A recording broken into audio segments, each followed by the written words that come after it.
Tapi kalau ada bukti, tolong bagi bukti. Tapi aku nak beritahu korang, aku nak nasihatkan korang.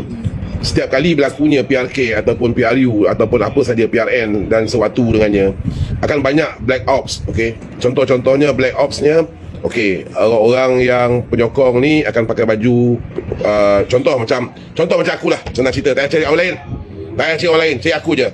Sekarang ni aku pakai baju Perikatan Nasional.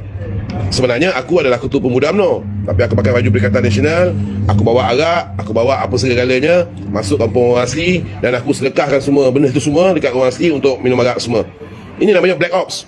Ini namanya black ops. Okay? Ini black ops yang setiasa orang parti-parti politik yang undap ni, dia guna pakai benda ni. Okay?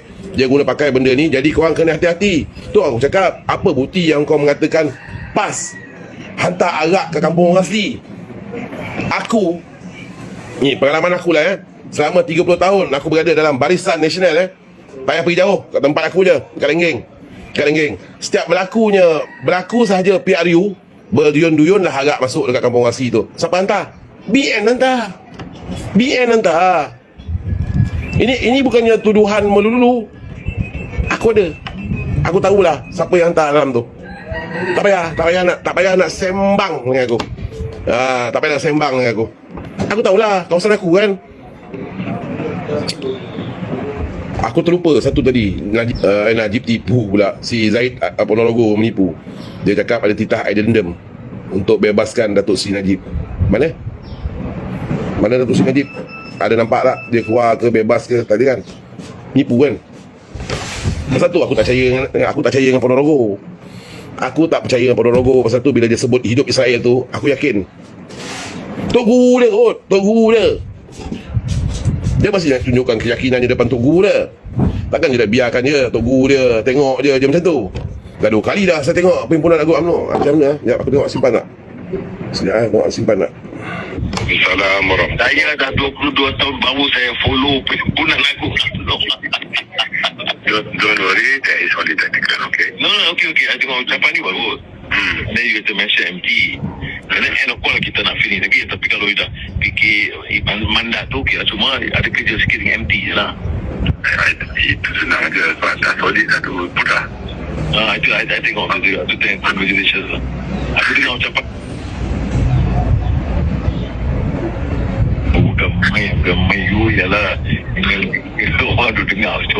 You tahu siapa cikgu saya kan? Ini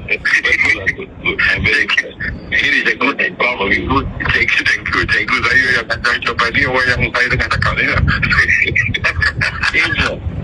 Kita pernah ada ni Kak Rila punya kita punya MPT, dia punya MPP.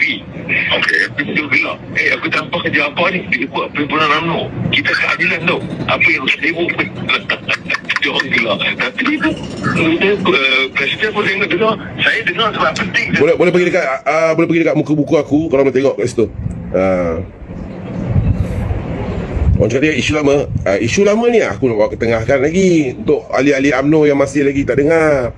Kerana ramai ahli-ahli UMNO dekat kawasan Gua Musang, mungkin diorang tak terdengar apa audio ni, betul tak Wan kan? Pasal jarak perjalanan di kampung-kampung ni jauh.